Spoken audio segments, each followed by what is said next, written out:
All right, UFC 305 is going to be a banger. First of all, let me just say this. Dricus Du Plessis is a very racially insensitive person, and he's racist. All right, he's maybe not a racist, but he's very racially insensitive for even saying that he is the first and the African champion.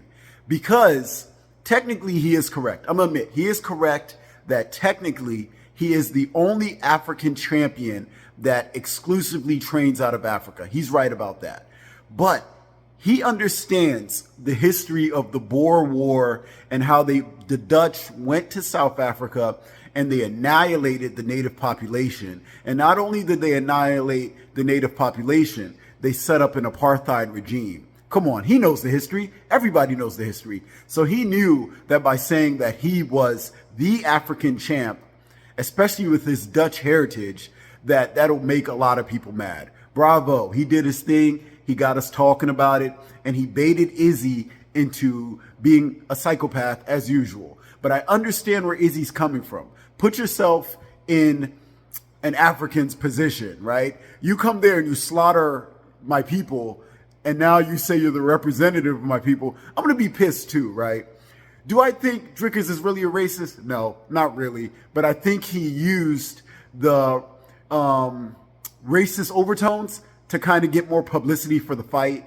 And Izzy bit right on that. Instead of Izzy just chilling out, taking the high road, being secure in what he was, like Francis Ngannou, you don't see Francis Ngannou getting mad, you know. I saw an interview by Themba Gorimba, who is an African fighter. He doesn't train out of Africa, though. He might have trained a little bit out of Africa.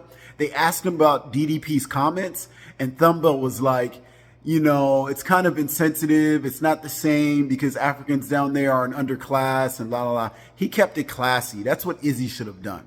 So in summary, DDP, he was being racially insensitive because a genocide actually happened down there and they created an apartheid state. Do I think he's really a racist? No, not at all. But I think that he doesn't mind being racially and culturally insensitive. I sound like one of those woke tards. I'm sorry, I don't mean to be a woke tard, but there was actually a genocide that took place down there, and he's not being sensitive to the history of South Africa and how much murder happened down there. That's like a European dude saying that he's the first like Native American fighter after, you know, the Trail of Tears. You know what I mean? It just doesn't come off as classy. Anyway, regardless of that, it's going to be a good fight.